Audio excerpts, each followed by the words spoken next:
E hoje contamos com a presença de Wellington Callasans, jornalista. Wellington está em Estocolmo. Muito boa noite, Wellington. Bem-vindo de volta ao Hora 10, depois de longos dias ausente. Está cá de volta. Vamos começar com a situação dos Estados Unidos da América, que, olhando para esta última ocorrência de um atirador que acabou a vida de várias pessoas. Estes casos vão cada vez mais ganhando terreno a nível do mundo. Boa noite, Afonso, é um prazer estar de volta. Boa noite a você assistindo ao Hora 10 aqui no canal TPA Notícias. É um assunto recorrente, esse de ataques nos Estados Unidos da América. O acesso às armas volta ao debate. E, obviamente, que a tentativa de culpar a oposição por parte do presidente Joe Biden é uma tentativa de dividir responsabilidades. Sabemos que o sistema eleitoral norte-americano ele está prejudicando a democracia naquele país, já que os lobbies das grandes corporações, especialmente os fabricantes de armas, eles patrocinam os dois partidos. Portanto, tem sido recorrente quem está na situação culpar a oposição, mas nada é alterado e o cenário de episódios como estes vividos no início aqui da semana são agora cada vez mais frequentes e cada vez mais intensos. Estamos percebendo que há uma impossibilidade das autoridades policiais de agirem preventivamente, e isso acontece com uma frequência grande, como falei, mas o pior de tudo, o número de casos mortais tem sido crescente, já são mais de 8 mil somente este ano, então são números expressivos, sem falar o número de feridos. Um ambiente muito inseguro nas escolas, um ambiente muito inseguro até mesmo em locais públicos como shopping center, como outros ambientes de grande fluxo de pessoas. Esse tipo de ataque parece ser retroalimentado também pela ampla divulgação na imprensa, o que estimula uns anônimos o encorajamento a esse tipo de prática. Então é um debate que não vai ser esgotado apenas na acusação de situação e oposição. É preciso ver... Pois não. Qual deve ser a estratégia do ponto de vista de comunicação para travar este fenómeno? Dizia aqui que a divulgação destes factos pode gerar aqui também algum certo incentivo por parte de outros que tencionam praticar este tipo de atos.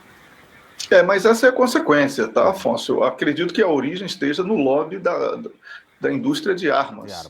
Porque quando esse lobby patrocina os dois lados, né, já que é um bipartidarismo lá nos Estados Unidos da América, ele é o único que entra na eleição sabendo que vai vencer. Seja lá quem vença nas urnas irá defender a bandeira do acesso fácil às armas. Mas isto também já vai acontecendo em outros países. No caso real do Brasil, que recentemente tivemos aquela situação de um atirador ou de um jovem que entrou numa escola de menores.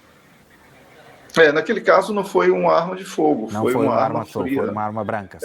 É uma arma branca. Então, nesse caso, não deixa de ser, aí sim entra na comunicação, a retroalimentação. A mídia predominante no mundo é a mídia norte-americana. Tudo que acontece nos Estados Unidos, muitas vezes até no âmbito local, acaba sendo notícia para o mundo todo. E com isso, o acesso a esse tipo de informação estimula, sim. Obviamente que isso estimula. Isso é verdade que, por exemplo, quando acontece um suicídio aqui na Suécia, a imprensa não faz a cobertura do suicídio, não fala das causas do suicídio, sequer menciona a palavra suicídio, porque, comprovadamente, se esse tipo de cobertura na comunicação social é feita, né, essa cobertura estimula a prática do suicídio. Então, não vai ser diferente. Não sou psicólogo nem psicanalista, mas tenho consultoria, inclusive, nessa área. E sou bastante tranquilo para dizer que na comunicação social é preciso que haja uma comunicação menos propagandista e que, com isso, deixe de retroalimentar a prática dos crimes. Mas o problema está na origem, o acesso fácil às armas, e nem todo mundo tem preparo psicológico para o uso das armas, e aí entra uma outra questão. Pois bem, olhando para outro tema, Joe Biden vai à Irlanda do Norte, porém, uma onda de violência que vai se propagando enquanto se aguarda pela chegada do presidente norte-americano. Não é bem-vindo Joe Biden à terra que tem alguma ligação do ponto de vista de descendência? Não tem relação com ele não, viu? Acredito que a chegada dele ali seja apenas uma triste coincidência, tá? O que está acontecendo é que é um país dividido ali. Você poderia até dizer na chamada aí que seria uma Irlanda em chamas, né? Porque é isso que está acontecendo. E olha que ele está indo, né, para a celebração de 25 anos da paz, da Semana Santa, do acordo da Semana Santa. E com isso, temos aí uma guerra religiosa muito grande, que ficou conhecida mundialmente, com mais de 3.500 mortos naquela oportunidade, e que os ânimos continuam acirrados. E este ambiente é agravado pela questão econômica, o desemprego muito grande, a insegurança em relação ao Brexit, que produziu uma série de transtornos sociais, e por isso esse ambiente que estamos aqui comentando, ali na Irlanda, ele, se não for resolvido agora, ele tenderá a ser crescente. Sabe por quê? Porque essa nova geração que está assumindo, esse e até resgatando esse embate entre protestantes e católicos, essa geração não valorizou a paz em que nasceu. E, com isso, resgata um ambiente que foi extremamente danoso para o país e para o próprio povo. Temos aqui, e por estarmos na televisão pública de Angola, podemos mencionar o know-how do povo angolano, que completou 21 anos de paz e sabe exatamente da importância da manutenção deste ambiente de paz. E por isso eu acredito que, no caso da Irlanda, não será apenas tentando engrossar as leis do terrorismo, como as autoridades do Reino Unido anunciaram, que o problema será resolvido. Aí é uma questão, sim, aí sim eu entro que a comunicação social terá um papel preponderante para que esse tipo de episódio possa ser evitado, Afonso, porque muita gente não sabe valorizar o ambiente de paz que foi construído ao longo desses 25 anos. Pois é, e qual é a maneira mais fácil de procurar transmitir às pessoas que a paz é o bem maior que existe, independentemente da região, do país, do território? Exatamente repetindo isso que você acabou de falar. Porque a paz permite que o ser humano projete o amanhã. No ambiente de guerra, as pessoas não têm a possibilidade de projetar sequer a hora seguinte. As pessoas deixam de ser humanas e passam a viver como um risco eterno, em estado de alerta. Isso não é viver, isso é sobreviver. Então, é preciso que mostre a importância de quem tem filho, projetar o crescimento do filho, ver o filho crescer, não é? Viver a própria vida também. Você não vive só a vida do seu filho, você vive a sua própria vida. Valorização da vida, é disso que se trata, porque guerra e ambiente hostil, o que está ameaçado a todo instante é a vida humana, e a vida humana é o nosso bem maior. Sem ela, não somos nada. Pois bem, passamos agora para a Ucrânia. Kiev faz apelo urgente aos aliados para reforçarem o envio de armamento. A Ucrânia continua focada em ter mais material bélico para defender-se daquilo que a imprensa ocidental vai considerando uma invasão. Portanto, este conflito instalado na Ucrânia, com mais armamento, abre-se uma porta para a Ucrânia conseguir alcançar aquilo que pretende, que presumivelmente seja a vitória neste conflito. Olha, a Ucrânia, eu falei isso aqui algumas vezes e algumas pessoas recebem muito mal quando eu digo que muita promessa que foi feita não foi cumprida e que foi aberta, né, na verdade, aí, uma grande porta para a corrupção. Né, promessa de dinheiro que ninguém vê, para onde vai e para quem foi entregue, promessa de armas, que muitas são desviadas para grupos terroristas, isso já está comprovado, e algumas que chegam são vendidas até mesmo em páginas da internet, isso foi reportado até pela própria mídia ocidental. Então, mas do ponto de vista do confronto bélico em si, eu mantenho a minha opinião de que não existe mais guerra, a Rússia está administrando o resultado, já venceu essa guerra, e eu duvido muito que haja uma reversão. Os comentados vazamentos de informações delicadas, eu acredito que tenha sido uma autossabotagem para retardar aquilo que chamam de ofensiva da primavera ou contraofensiva da primavera, porque seria apenas acelerar isso que eu estou falando. Não há como a Ucrânia reverter do ponto de vista militar essa derrota, que não é da Ucrânia, é a derrota da NATO. E é a derrota do uso indevido dos acordos de Minsk, porque foi um acordo que poderia ter colocado fim a essa questão, mas que foi usado simplesmente para entreter o povo russo e as autoridades russas, e enquanto isso era preparada uma guerra contra a Rússia. E a Rússia se antecipou e, em 48 horas, destruiu a possibilidade de comando do espaço aéreo por parte dos ucranianos, e a consequência é essa que temos aí. Então, Afonso, não vejo que doação de arma seja a solução para o caso da Ucrânia, somente o diálogo, e isso depende, lamentavelmente, dos Estados Unidos, que é um país pouco interessado nessa paz entre Ucrânia e Rússia, porque os problemas internos nos Estados Unidos da América, especialmente econômicos, não podem estar no debate. É preciso comentar o problema dos outros. Se o Joe Biden for se ocupar no debate dos problemas internos, dificilmente ele conclui até mesmo o primeiro mandato. Volodymyr Zelensky não tem voz própria para decidir dialogar com a Rússia?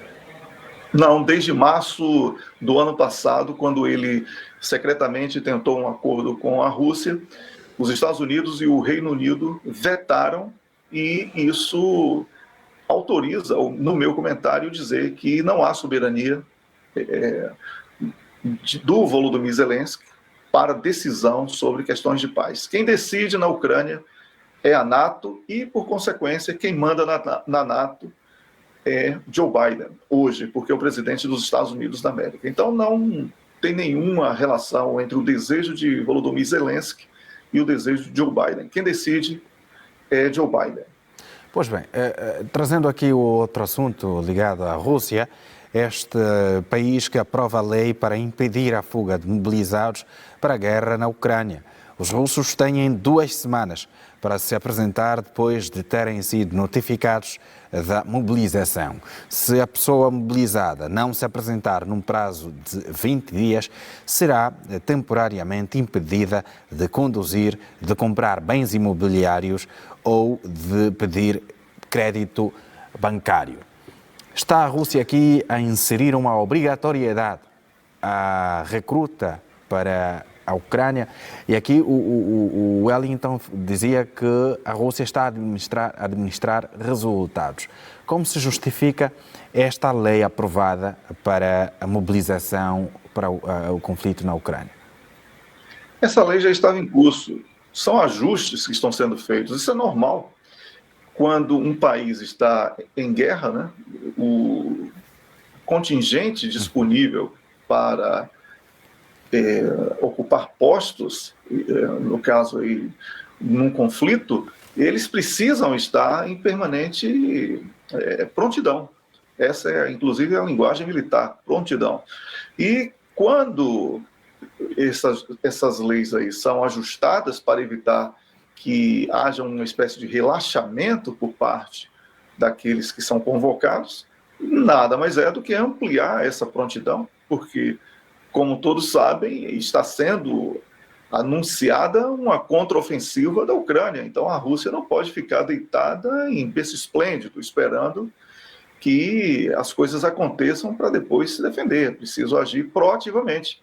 E, certamente, essa lei, que inclusive foi aprovada somente aqui na Câmara Baixa, que ainda no nível estadual, ainda precisa passar pela Duma e ainda precisa ser sancionada pelo presidente Vladimir Putin, e é um encaminhamento normal.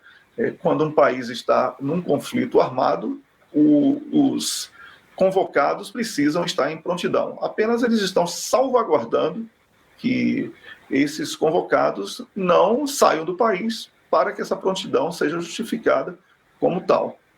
Há aqui um ponto que se coloca para aqueles que não aderirem, aqueles que não aceitarem esta convocação. Caso a pessoa não se apresenta nos 20 dias de prazo, será impedida de conduzir, de comprar bens imobiliários ou mesmo de pedir um crédito bancário. Está-se a retirar aqui a liberdade do cidadão dizer sim ou não a esta missão?